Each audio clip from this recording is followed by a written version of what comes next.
उलमाए कराम से सुना होगा, अहादीस मुबारका के अंदर भी आता है कि मजलूम की जो आह है, अल्लाह के नबी ने फरमाया इससे बचो, इसलिए कि इस आह के दरमियान और अल्लाह के अर्श के दरमियान कोई हिजाब नहीं है, कोई रुकावट नहीं है। ये सीधी अल्लाह के अर्श पे पहुंचती है और इसकी सुनवाई होती है। जालिम को अल्लाह पकड़ते हैं, सज़ा देते हैं। बस औकात दुनिया में जालिम को दिखा दिया जाता है और बस आखिरत के अंदर तो यकीन ही उसका बदला मिलना है। तो सुना है कि मजलूम की आह होती है। आइए आज आपको दिखाते हैं कि मजलूम कैसे आहें भरता है, कैसे आहें करता है। ये एक औरत की वीडियो आई है सामने। उसकी अल्फाज तो उसकी ज़ुबान नहीं समझ सकता कि पता नहीं वो अपनी ज़ुबान में क्या कह रही है, लेकिन जो उसका दर्द है, जो उसके अंदर की कुढ़न है, जो अपने अल्फाज में वो जाहिर कर रही है, वो वाज़े नज़र आ रहा है कि कितनी वो बेचैन है और किस अंदाज में अपने रब को पुकार रही है। यकीनन इस तरह जो मजलूम अपने रब को पुकारेगा ना, तो उस पर जुल्म करने वाले की खैर नहीं है। आए सुनते हैं, उसके बाद में तबसरा करते हैं।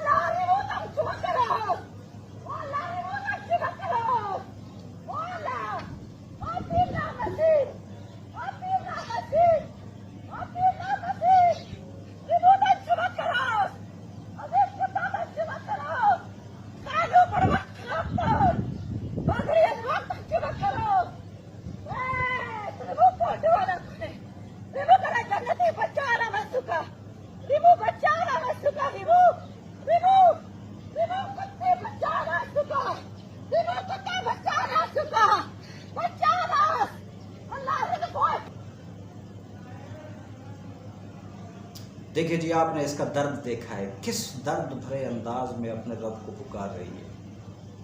ऐ अल्लाह, ऐ अल्लाह। सुना है कि इसका बेटा कत्ल हो गया है। किसने कत्ल किया, क्यों किया, लेकिन इतनी ज़रूर है कि इसने जो दर्द भरे अंदाज में रब को पुकारा है, अरे रब सुनने वाला है, ज़रूर सुना होगा। और जो जुल्म करने वाला है इस पर, अल्लाह दुनिया में भी उसे जलील कर देगा और आखिरत में भी जलील कर देगा। इसलिए मैं कहना चाहता हूँ, जुल्म करने से बचें। दुआ किया करें कि अल्लाह मुझे जालिम भी ना बना, मजलूम भी ना बना। जालिम को अल्लाह ताला पकड़ के रख देते हैं। वो ये ना तसव्वुर करेगा ये गरीब है, मजलूम है, बेचारे हैं, इनका कोई नहीं है। अरे जिनका कोई नहीं होता, अर्श पे बैठने वाला रब उनके साथ है। अल्लाह की मखलूक है। अल खल्क़ु अयालुल्लाह, ये अल्लाह का कुंबा है। इनको सताओगे, रब तुमसे पूछेगा। इसलिए अल्लाह की मखलूक पे रहम करो, अल्लाह तुम पे रहम करेगा। इरहमू मन फिल अर्द यरहमुकुम मन फिस समा। ज़मीन वालों पे तुम रहम करो, आसमान